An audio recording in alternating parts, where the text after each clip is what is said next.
Hi friends, welcome back to class. So as you can see, I brought my special bags. That means we're going to be reading another book today.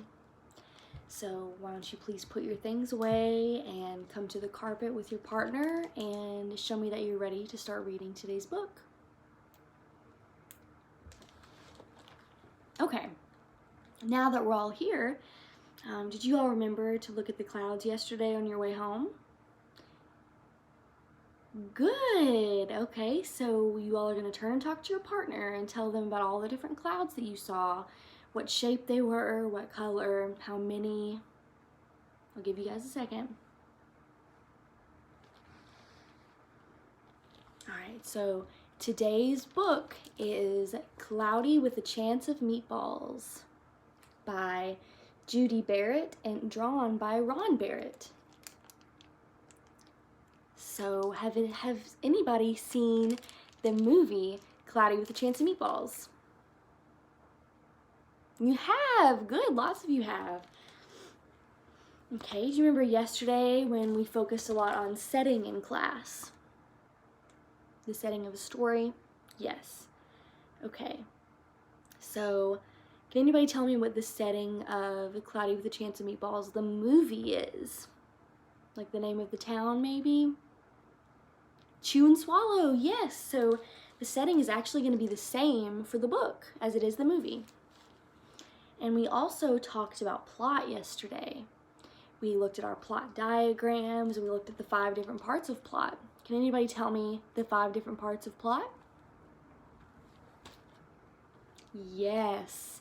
Exposition, rising action, climax, falling action, and resolution. Good.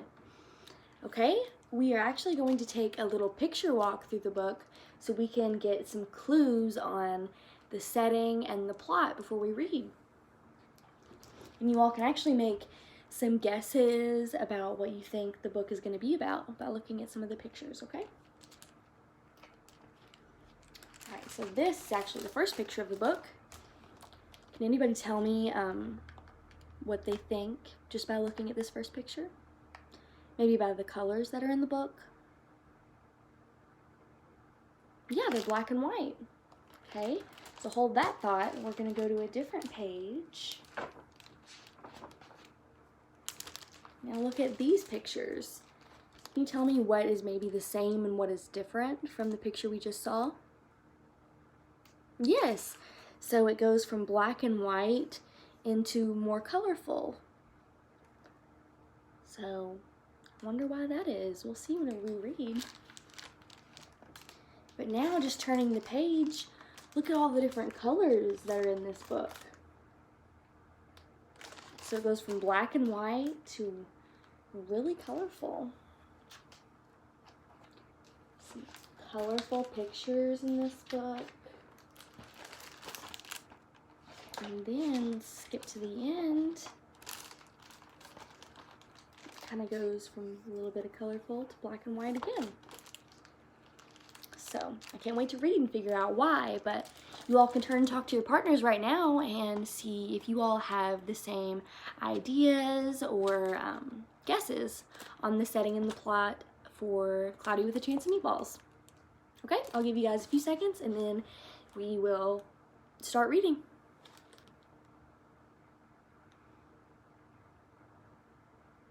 All right, I'm hearing some great guesses, but let's read and find out if you all are right. Cloudy with a Chance of Meatballs by Judy Barrett and drawn by Ron Barrett. Cloudy with a Chance of Meatballs. Look at all those meatballs.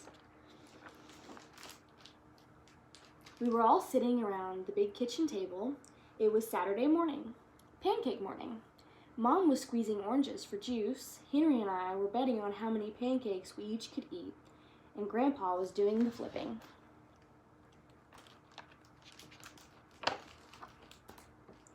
Seconds later, something flew through the air, headed toward the kitchen ceiling, and landed right on Henry. After we realized that the flying object was only a pancake, we all laughed, even Grandpa. Breakfast continued quite uneventfully. All the other pancakes landed in the pan, and all of them were eaten, even the one that landed on Henry. That night, touched off by the pancake incident at breakfast, Grandpa told us the best tall tale bedtime story he'd ever told. Across an ocean, over lots of huge bumpy mountains, across 3 hot deserts, and 1 smaller ocean, there lay a tiny town of Chew and Swallow. Alright, so the tiny town of Chew and Swallow, that's the same place as the movie, right? Yep. And so this is him telling the bedtime story in black and white. And this must be the story that's in color, right? So that's interesting. Let's keep reading and see what happens. In most ways, it was very much like any other tiny town. It had a main street lined with stores, houses with trees and gardens around them, a schoolhouse, about 300 people, and some assorted cats and dogs. But there were no food stores in the town of Chew and Swallow. They didn't need any. The sky supplied all the food they could possibly want.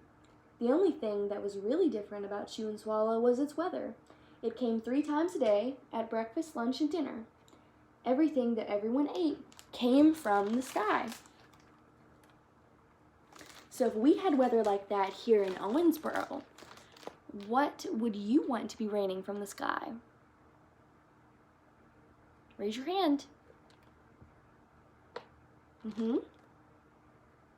Oh, yeah, that's nice. Okay, let's see what they have raining from the sky. Okay. Whatever the weather served, that was what they ate. But it never rained rain, it never snowed snow, and it never blew just wind. It rained things like soup and juice, and it snowed things like mashed potatoes and green peas, and sometimes the wind blew in storms of hamburgers.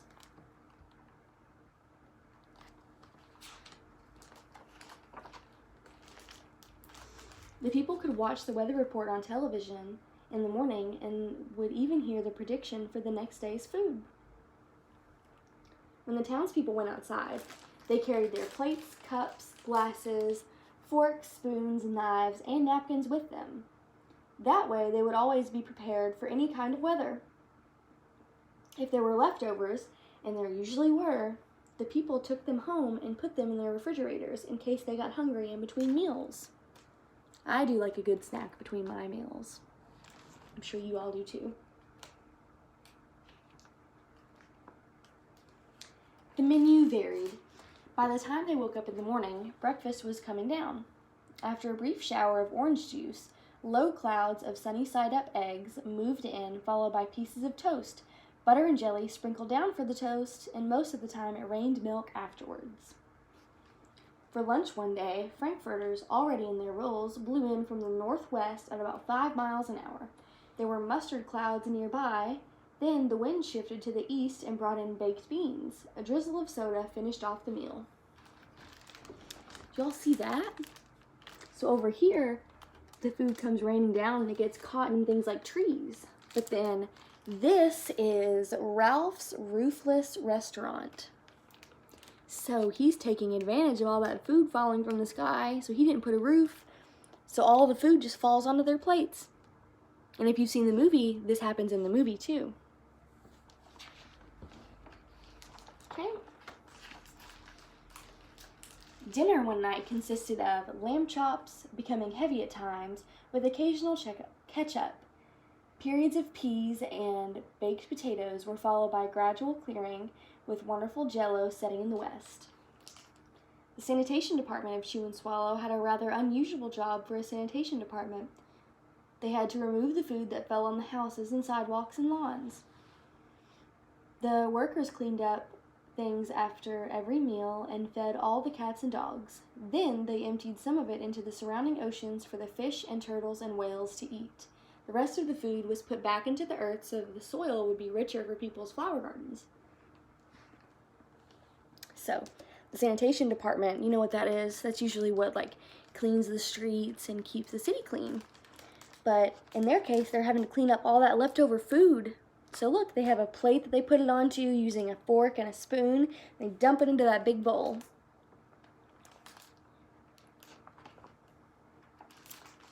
Life for the townspeople was delicious until the weather took a turn for the worst. So, try and talk to your partner about what you think this means. So it says the weather took a turn for the worse. So, turn and talk and say what you think is going to happen next, what you think maybe happens to the town. And we'll pick back up in a second and we'll see if you're right, okay?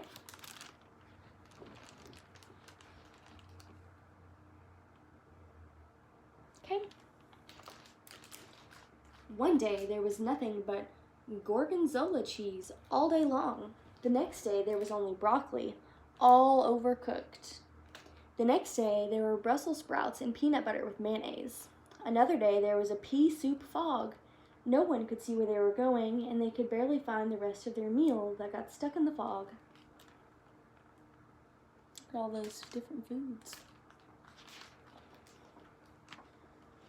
The food was getting larger and larger, and so were the proportions. The people were getting frightened. Violent storms blew up frequently. Awful things were happening. One Tuesday, there was a hurricane of bread and rolls all day long and into the night. There were soft rolls and hard rolls, some with seeds and some without. There was white bread and rye and whole wheat toast. Most of it was larger than they had ever seen bread and rolls before. It was a terrible day. Everyone had to stay indoors, roofs were damaged, and the sanitation department was beside itself. The mess took the workers 4 days to clean up, and the sea was full of floating rolls. To help out, the people piled up as much bread as they could in their backyards. The birds picked at it, but it just stayed there and got staler and staler. There was a storm of pancakes one morning and a downpour of maple syrup that nearly flooded the town. A huge pancake covered the school. No one could get it off because of its weight, so they had to close the school.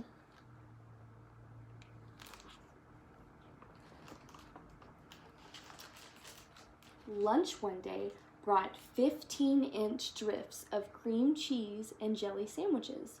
Everyone ate themselves sick, and the day ended with a stomachache. There was an awful salt and pepper wind accompanied by an even worse tomato tornado. People were sneezing themselves silly and running to avoid the tomatoes. The town was a mess. There were seeds and pulp everywhere.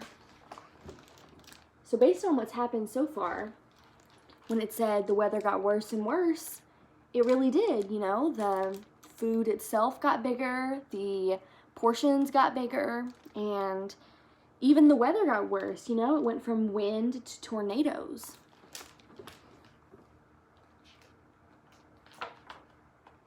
The sanitation department gave up. The job was too big. Everyone feared for their lives. They couldn't go outside most of the time. Many houses had been badly damaged by giant meatballs. Stores were boarded up, and there were no more school for the children. So a decision had to be made to abandon the town of Chew and Swallow. It was a matter of survival. So, based on everything that's happened, what part of the plot do you think we're at right now? Do you think we are in rising action, the climax, maybe falling action? Talk with your partner and tell them where you think we're at in the plot and why.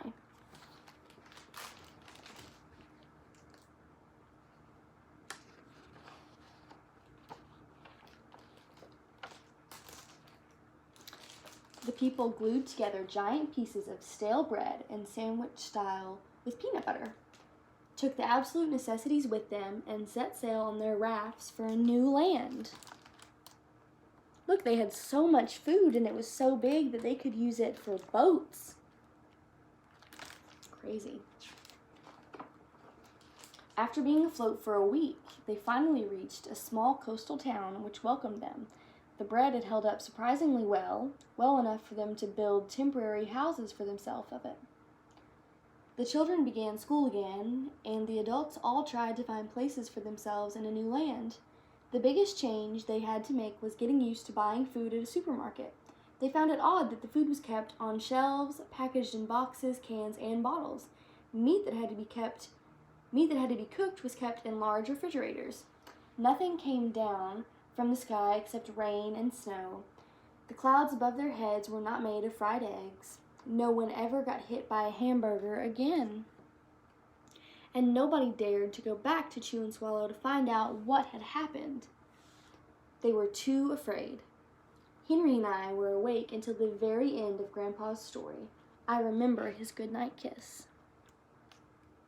So look, it's going from colorful back to black and white because they're out of the story.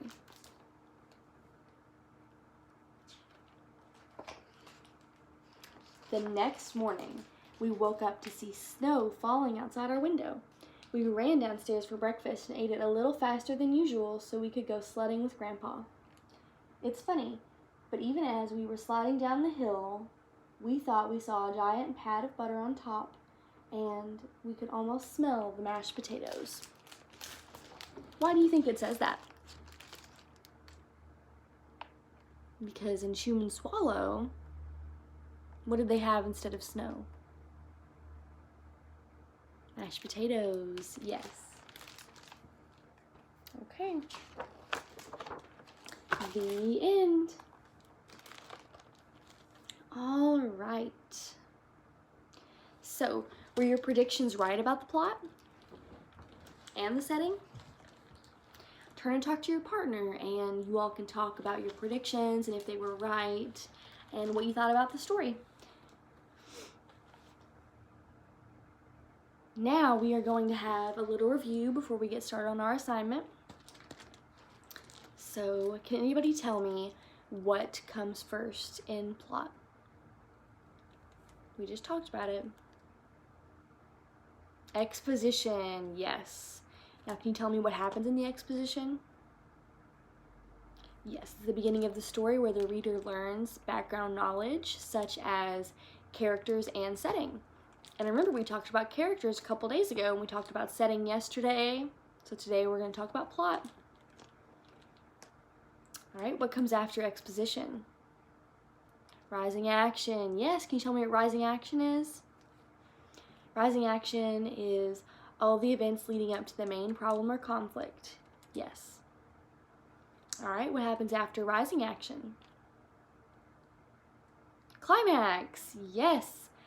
And do you want to tell me what climax is? Yeah, climax is what rising action leads to, and climax is the main problem or conflict. Good. Okay. Yes, and climax can also be a turning point, the peak of conflict, and, since you all make those plot diagrams, you draw it like this, right? And the climax is usually at the top. So it's the peak. It's the peak of the conflict, the peak of the mountain, the peak of the diagram. Good. Good. Okay. What comes after climax? We have rising action, climax, falling action. Yes. All right. You want to tell me what falling action is? Yes, instead of the events leading up to the climax, it's the events leading down from the climax. So usually it's how they solve that problem, what happens after that problem. Yes. All right, and what's the last part? Resolution. Good job, guys. What happens in the resolution? It's the conclusion of the story. Good, it's the end. That's what happens at the end. Okay. So, last class we did look at plot diagrams, and today we are going to make our own using Cloudy with a Chance of Meatballs, the plot from this book, not the movie, okay? So, I want everybody to go back to their desks and get out your notebook and your pencil so we can make our diagram.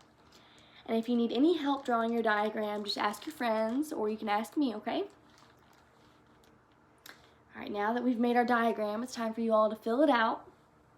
And once you are done, you can turn it in and start on your exit slip.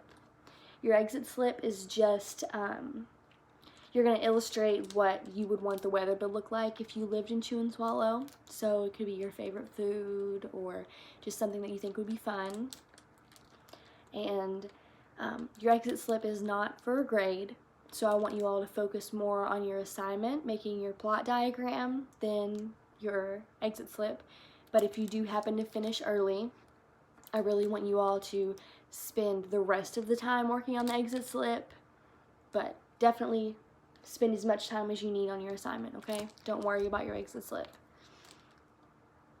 Okay, I'm going to give you all some time to work on your diagrams.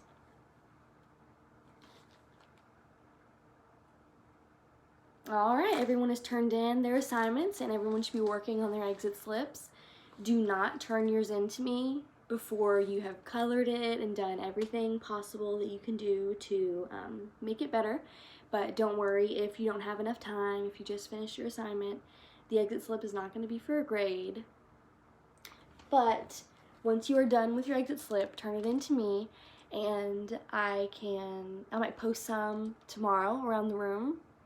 So be looking for that, and I'll see you all tomorrow in class.